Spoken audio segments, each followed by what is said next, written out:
my name's Loren Tuxford.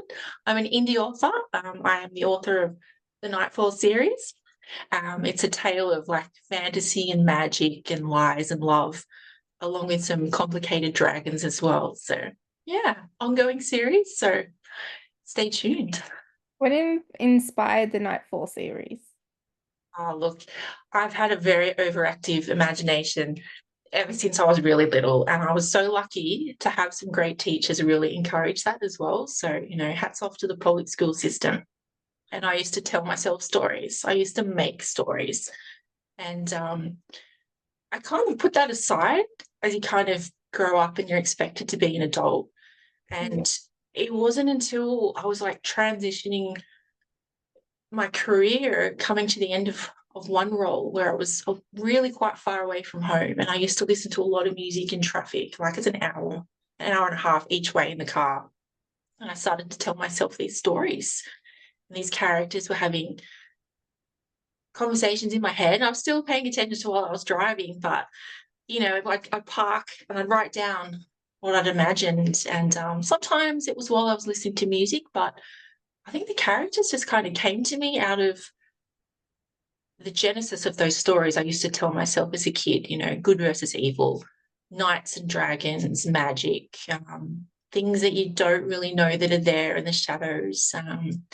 Yeah, things that you can discover and uncover as the story moves on is what really excites me, and that's what I wanted to create. Yeah. You always know that you wanted to sort of drift into writing, or just as you grew up? No, I really did put that aside. And when I was trying to set up my writing space, when I did start to get serious, which was only in the past maybe 2.5, 3 years, I found all my old little books, my little sticker books, my Care Bears going on adventures drawn in highlighter and spelt appallingly but sweetly, and just I was like, oh, that's right. I just used to write all this stuff, and it was like I kind of opened the door to just let my imagination go again at that point, and I gave myself permission. But it was a really conscious decision to do that more recently than always in the back of my mind. Like my imagination was there, but to sit down and write, that urge was never there until the past few years. And then once the door's open, now I can't stop it. So, You just need to keep letting everything out. yeah, everything has to come out now. So we'll see how that goes. You were able to fill up a lot more books of all your writing. Yeah, that's it. I think I've got about 8 manuscripts kind of on the go at the moment, like with the focus on the next 2 books in the series, but there's so much scope for more. I have to kind of really focus myself. I have to be really disciplined about what is the next step now, not 5 years from now, because I'll still be writing. Present, the current story. In the present. Yeah, absolutely. How did you choose which character to center the story around?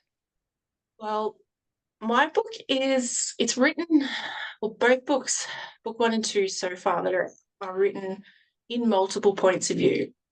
So even though there's a central storyline of elves who are a little bit different to your normal elves, and humans who are just going about their lives, not realizing that something is happening around them, we're finding from the different characters as they discover what's going on, that's how the plot unfolds. And the way I'm presenting some of those characters in particular is actually, I'm not always telling the truth, and that's because the character doesn't know, and some of those characters are not always telling the truth as well. So it's actually really tricky and something I struggle with, and sometimes I question why I wrote it like that, but it's just how it happens, just multiple characters all needing a voice, and then choosing which ones to bring forth at certain times to show you which particular plot beat is happening is a conscious decision, but one that I really have to think about sometimes. Yeah.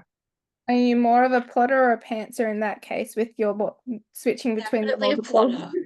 Definitely a plotter. Like, I have such a bad memory. Like, it is atrocious. It is so bad, and I have so many ways of dealing with that because I'm so aware of that as a weakness. But on the flip side is I'm quite organized because I have to be. I've got post-it notes, I've got charts, I've got like character profiles, I've got maps in front of me when I'm writing, I've got timelines, backstories, histories. So by the time I'm sitting down to actually type, it's flowing because the information is already set out. And I have multiple story arcs in terms of like an overreaching arc for the series and also within each book as well. Mm. And then there's character arcs.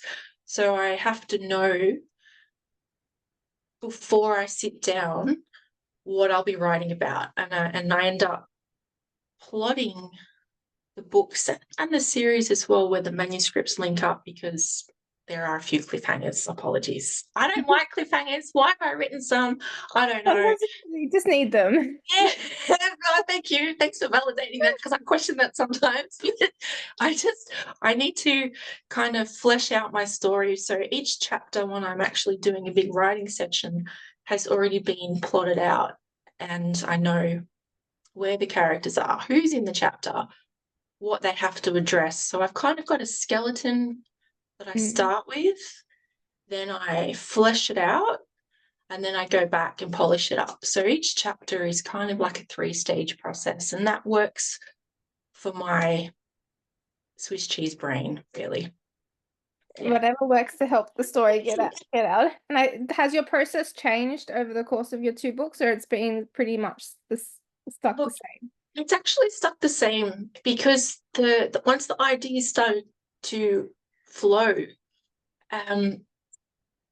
it was a lot all at once, and it was a little bit overwhelming. And I did kind of start with notebooks and journals, and just I even had like a big A3 art pad of just mind mapping.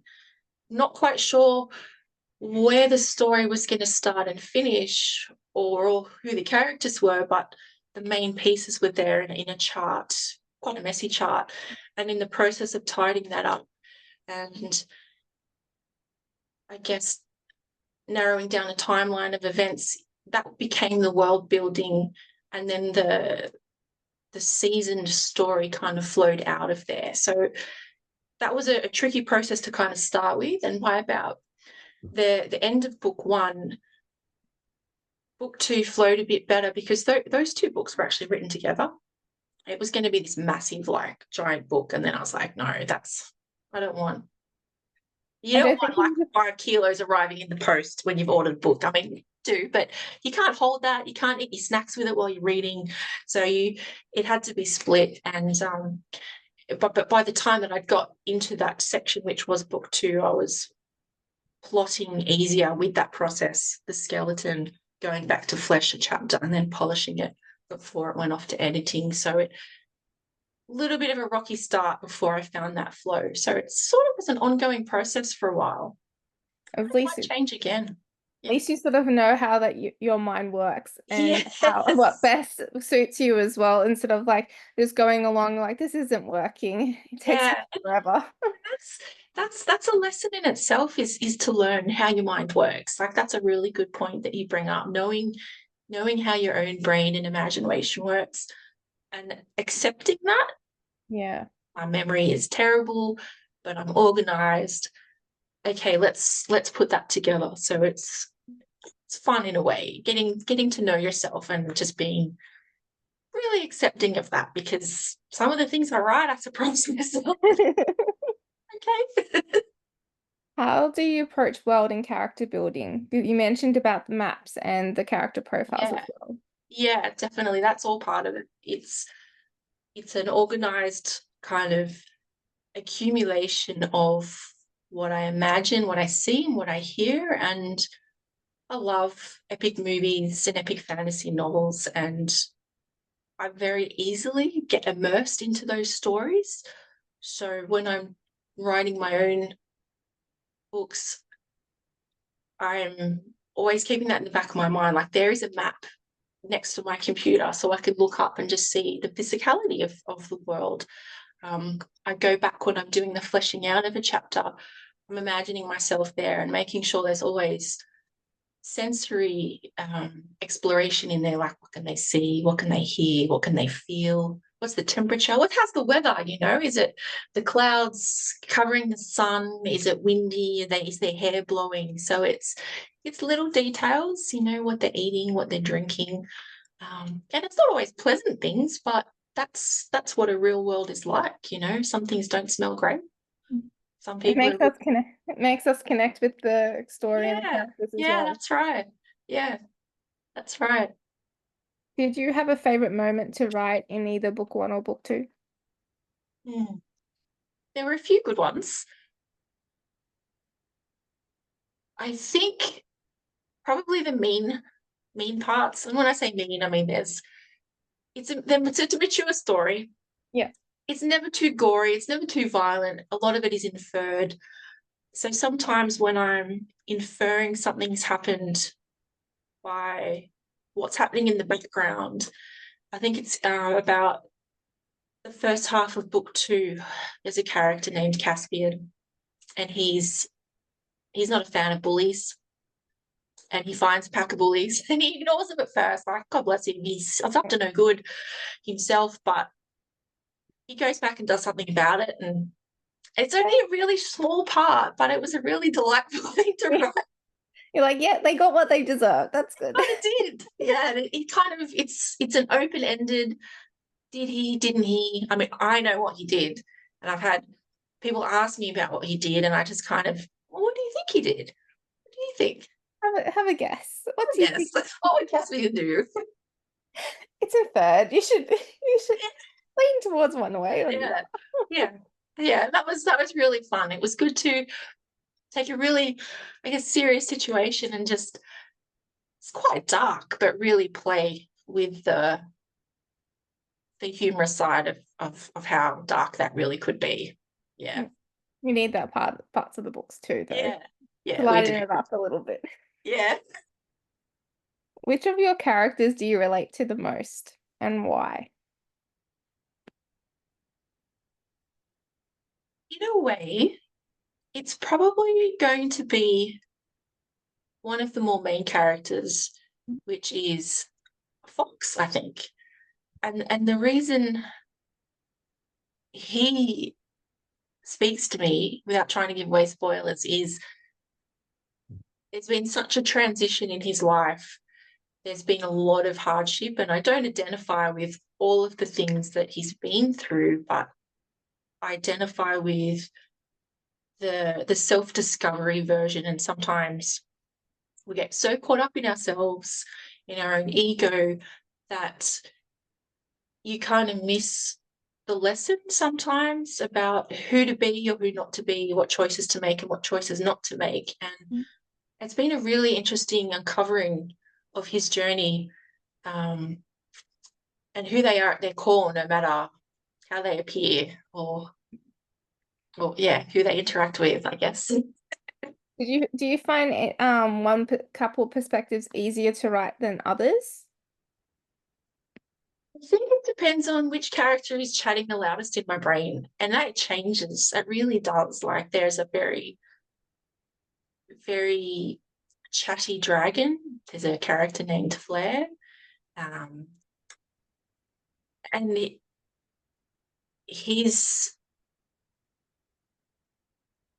not a coward, but he kind of is, and I can be quite anxious about some things, but he kind of turns it into just a bit of an arrogance, like a dragon kind of arrogance with his power.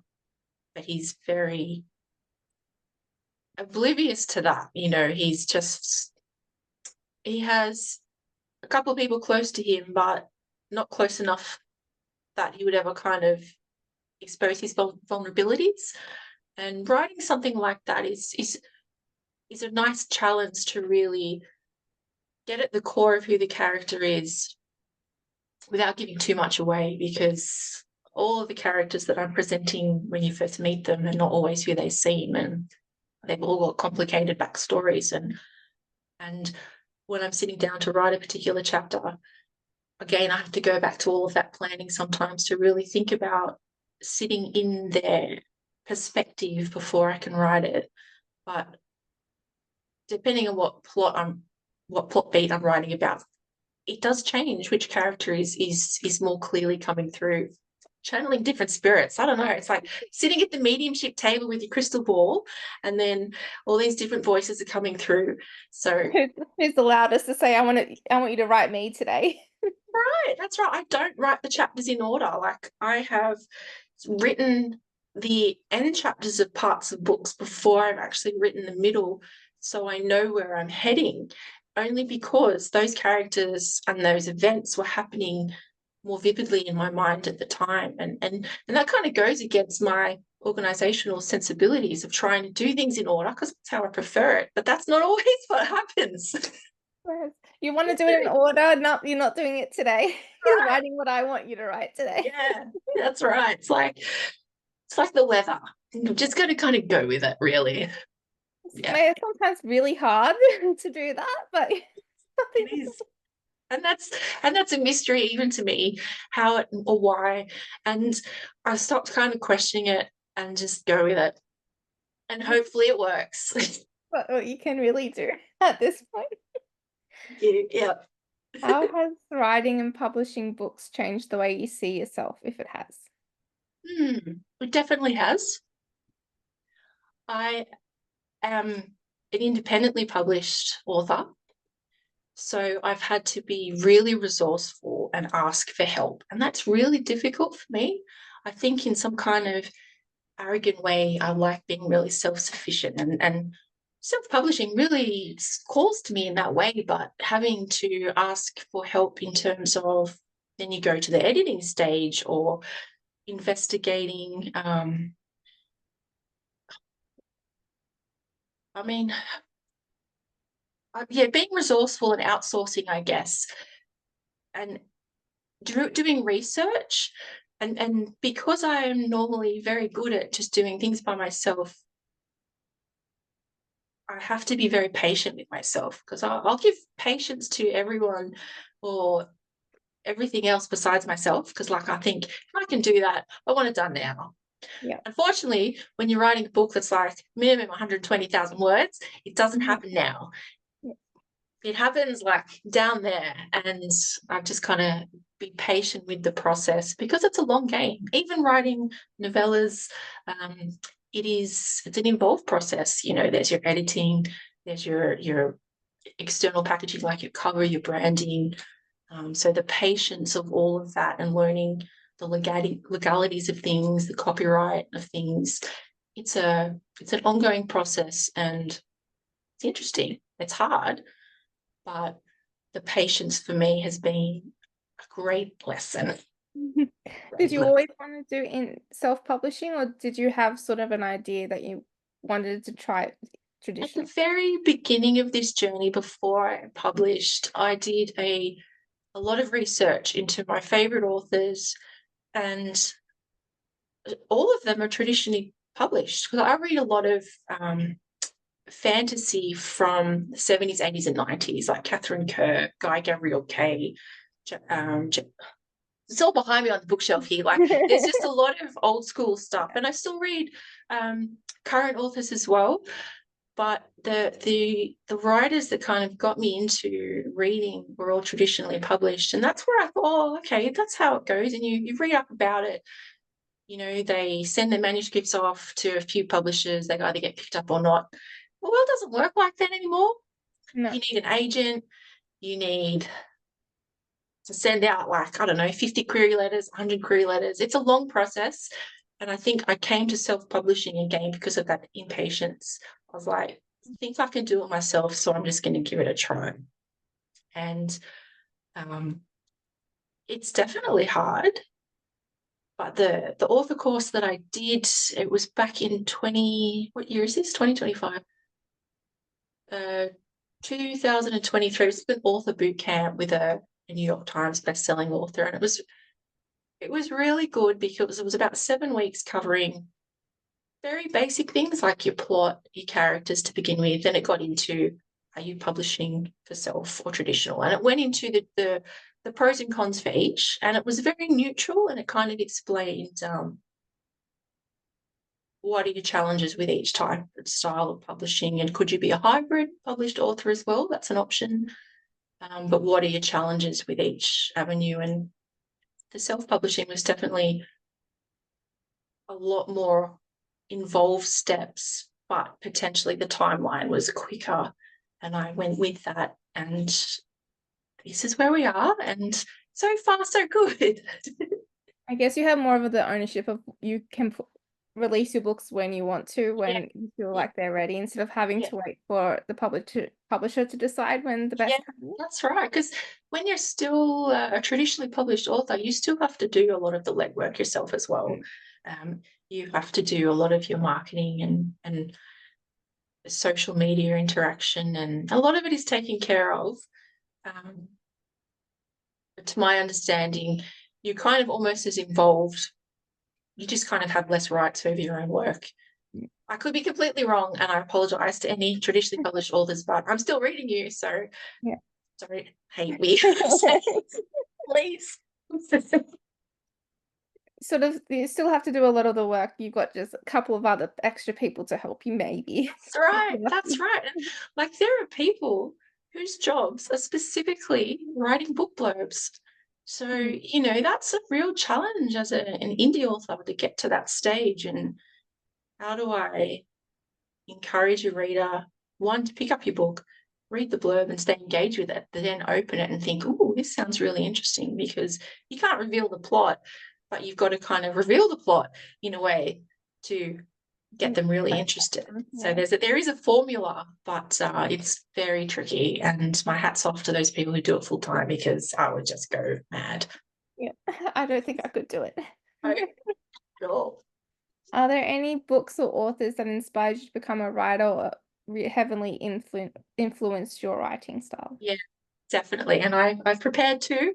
These are my dog-eared old copies.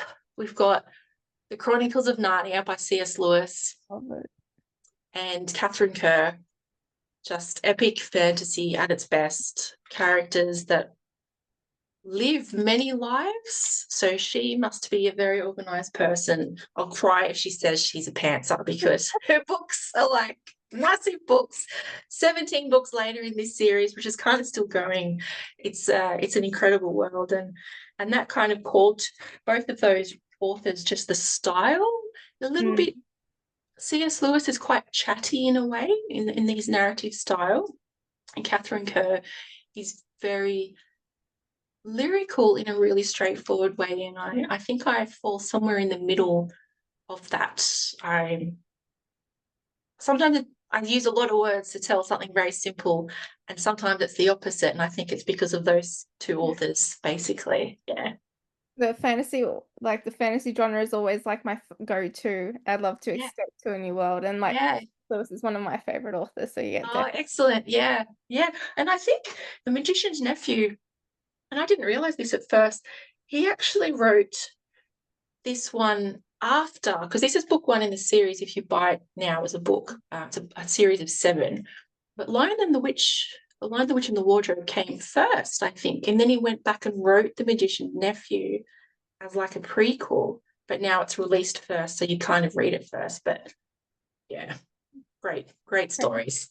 I reread these as adults, and you cannot pull it out of my hands. And they're illustrated as well, and they're just beautiful. They're absolutely beautiful. Yeah. I'll be buried with those. On next to you, hugging them as well. That's right. What advice would you give to a writer working on their first book? Advice that I was given from multiple authors when you first start researching, because research is important, doing a lot of reading in your genre, seeing what your favorite authors are doing. If you get into the process of listening to them talk, if you could find interviews with them, a lot of them say, write every day. I think that's really important, but the caveat on that is we're limited with time now, because especially if you are an indie author, my experience is, well, there's work, there's family life as well. So your resources are limited in terms of the time, the space that you've got to write, You might have noisy neighbors or birds, which you may or may not hear at the moment. I do apologize. I live near a big park with lots of birds. I love you, but just be quiet. Yeah, it's being a writer, starting your first book. Don't take too much advice on board, which is kind of counterintuitive to what I'm saying, but research tips and tricks on writing. But every author's journey is going to be different. Your style of writing is going to be different. You might not be able to write every day, or if you aim to, that might not look like sitting at your desk banging out 5,000 words. That might be picking up your phone, which is what I do, opening an email and pressing the microphone button and dictating something to myself. I'll send myself the email. Some of it is a little bit garbled, depending on what the background noise is. But you can kind of end up with a descriptive paragraph or a conversation between characters that you can copy and paste into your manuscript later on. So writing every day might not be sitting at your desk and typing. It might be taking notes. It might be just having a think about your story and sending those notes to yourself. So depending on your resources, don't panic if you can't get to your desk and get a chapter out a day. That's not really realistic for most of us. And if it is, I mean, hats off to you. Really. Very lucky. That's right. Like we're all so different, and our physical abilities can affect that as well. Like I have a few conditions that kind of flare up if I'm sitting down too long. So I need to take regular breaks. I need to stretch, run around, flex my hands, crack my back before I can just continue if I do have a whole stack of time allocated to what I'm doing. So it's the limitation of time, physicality, being aware of those and working with it. Don't be hard on yourself. You can set yourself goals. That's great. But again, every author's journey is really different. And if you can't meet those goals, I'm sure there's a good reason why. So you just keep going. Got to give yourself a little bit of grace. That's right, grace. Thank you, Emily. Yeah, grace. Giving yourself the grace to be a person in the modern world, trying to create something, because being a creator, whether it's writing or painting or drawing, just creating something from nothing, you need a little bit of space and the right mindset to do that some days. And depending on what else is going on in the world around you, it's not always easy, not always possible. So that grace is really important. Definitely. I think that's what everyone sort of needs to remember as well. Whether they're not a writer or even if they're just like an artist too. That's right. Whatever art you're creating, give yourself the grace to let the process just work within the limitations of the real world, I guess, before you can get those things out there. Yeah. Do you have a favorite writing snack or drink? I drink black coffee. Okay. Start the day. Eyes are open. Black coffee. And that is before a writing session. Water through the session, but generally no snacks on my desk. Not just because I'm quite messy when I eat and there's crumbs everywhere. That's a side story. I need to get up and move. So I keep my snacks in the kitchen to make me get up and go walk.